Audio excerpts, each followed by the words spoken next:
Halo sahabat, salam jumpa, salam sehat. Marilah kita awali seluruh aktivitas sepanjang hari ini dengan doa yang didasarkan pada bacaan hari ini. Doa pagi, Jumat 30 Mei 2025, hari biasa Pekan Paskah ke-6. Kamu akan berduka cita, tetapi duka citamu akan berubah menjadi sukacita. Dalam nama Bapa dan Putra dan Roh Kudus. Amin. Bapa, Rasul tidak memilih, Engkau yang membuka jalan. Paulus menepati panggilan Rasul yang berkeliling, dan ia kemanapun juga selalu diarahkan oleh Roh. Bukan sukses yang mengikat, bukan penerimaan baik yang menentukan, tetapi sabda peringatanmu. Jangan takut, teruslah memberitakan firman. Tak seorang pun akan menjamah engkau, banyak umatku di kota ini. Dan Paulus tinggal 1 tahun dan 6 bulan. Bagi Rasul, sabda dan keputusan darimu, tak peduli ada resikonya. Engkau membuka jalan, dan pewarta Injil melaksanakan tugas perutusan dan pesan. Ada keberhasilan, ada tantangan, ada perlawanan. Tetap di tempat atau beranjak pergi ditentukan oleh suaramu yang sering berbicara dalam ketaatan. Dan ini yang menentukan penilaian apakah Rasul menaati suaramu. Bapa, dunia seluruhnya digambarkan mengalami sakit bersalin. Dengan Yesus, proses pembebasan manusia dimulai dan mengikut sertakan seluruh ciptaan yang diperbudak karena dosa manusia. Pembebasan itu ibarat kelahiran.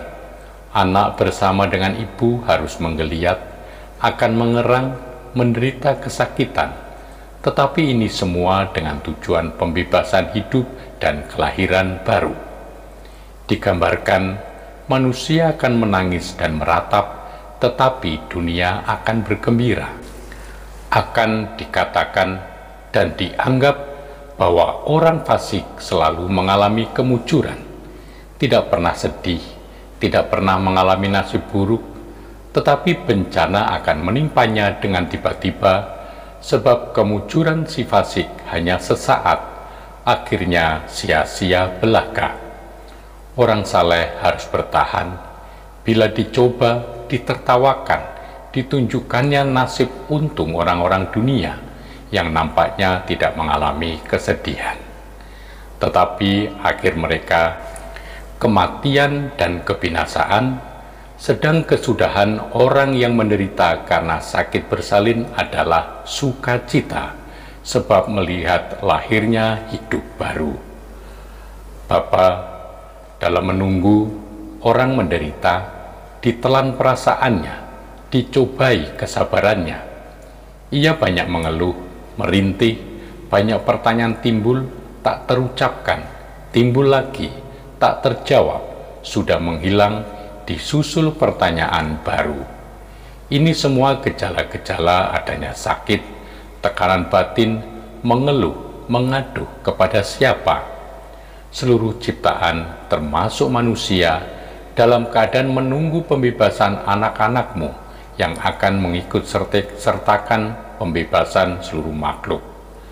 Dalam kesakitan itu, manusia belajar berdoa dalam gaya roh dengan keluhan-keluhan tak terucapkan untuk mendatangkan kebaikan bagi Roh Kudus. Inilah doa dalam harapan yang pasti akan terkabulkan, dan bila terlaksana, harapan menjadi kenyataan. Pada saat pembebasan tiba, hidup baru tampil di dunia, membawa warta gembira dan sukacita berubah menjadi sukacita, dan pertanyaan tidak ada lagi karena semua menjadi jelas adanya. Bapa, pokok keselamatan kami, berkat kebangkitan Kristus, kami lahir kembali dalam pembaptisan dan menerima hidup baru. Arahkanlah hati kami kepada Kristus yang kini duduk di sisi kanan-Mu. Semoga kami Kau anugerahi hidup abadi bila penyelamat kami datang dalam kemuliaan.